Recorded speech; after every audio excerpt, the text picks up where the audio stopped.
Shut up and sit down.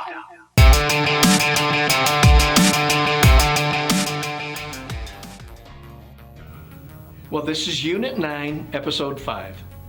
At the risk of sounding too edgy or harsh, I'm going to lash out in love for a moment at those companies that promote a robotic sales speech. Between the 6 key questions or 5 ways to improve your cyber sales or the care, quote, sell mantras floating around out there, I'm left with a headache. I mean, if you literally have to teach people how to care, then we've got the wrong producer making sales calls for the agency. But I'm going too fast, so let me go back to the beginning. As a matter of fact, we practice the antithesis of care, quote, sell here at our agency. We teach, I don't care, I don't quote, and I don't sell.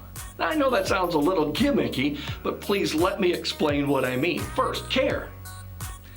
Not to be overly cynical, but I've read all the sales training material from these companies and the instruction, and they really do try to be genuine in teaching you empathy, and I teach it too, but trying to teach caring and empathy is like trying to teach me to curl my hair.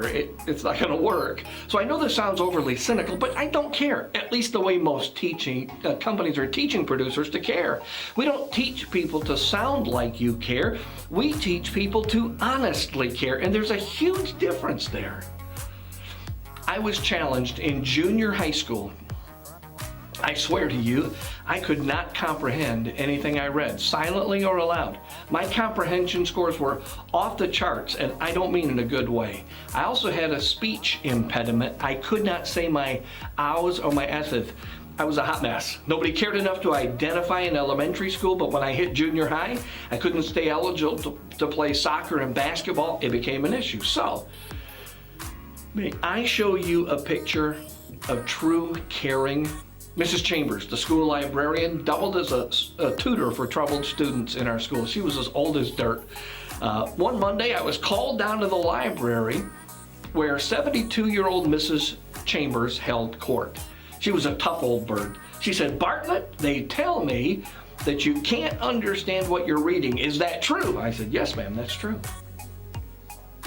I already felt stupid because I was singled out among my peers, missing lunch. And back in the day, it was okay to bully and intimidate people by using the word retard. One guy tried it. He was the last one to try it, but one guy tried it. Back on point.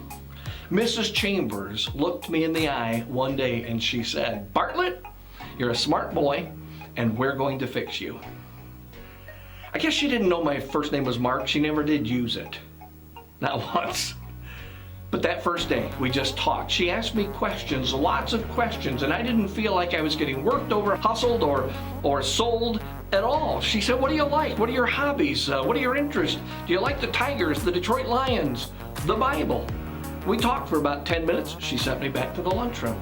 She said, "I'll see you tomorrow, same time, same place."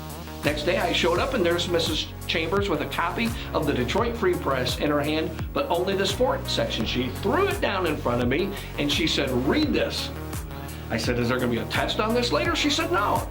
This is your time to relax and read as long as you like. If you get tired, lay your head down on the desk, take a nap.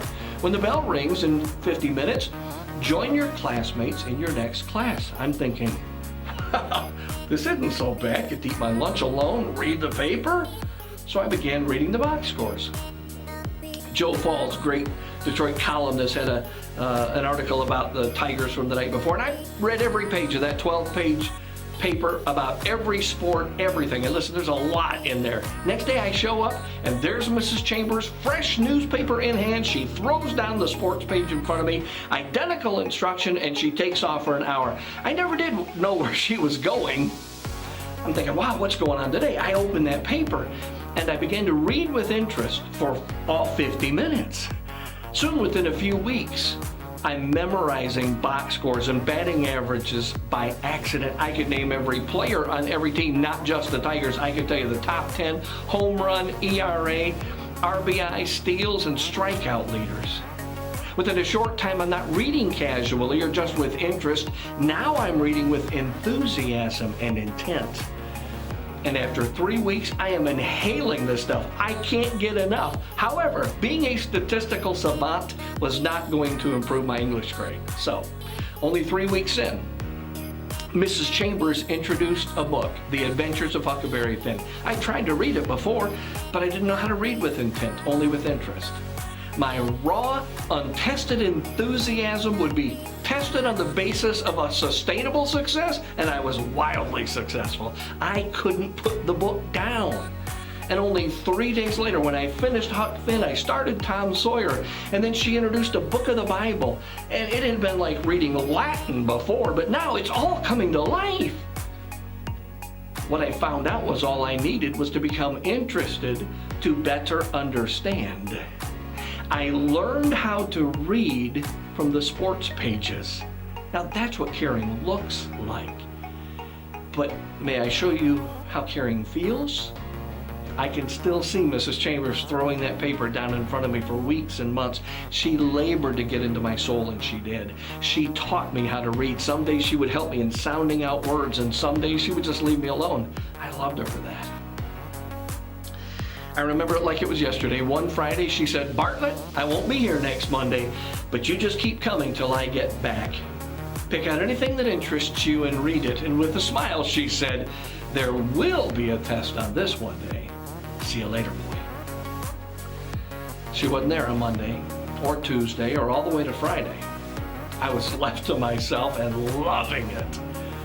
Finally, on Friday, the school principal showed up and he asked how I was doing. I thanked him for the foresight to put me into a program like this. I told him how much Mrs. Chambers had helped me and was brilliant and found my hot button so quickly and turned me into an avid reader and understanding what I had read.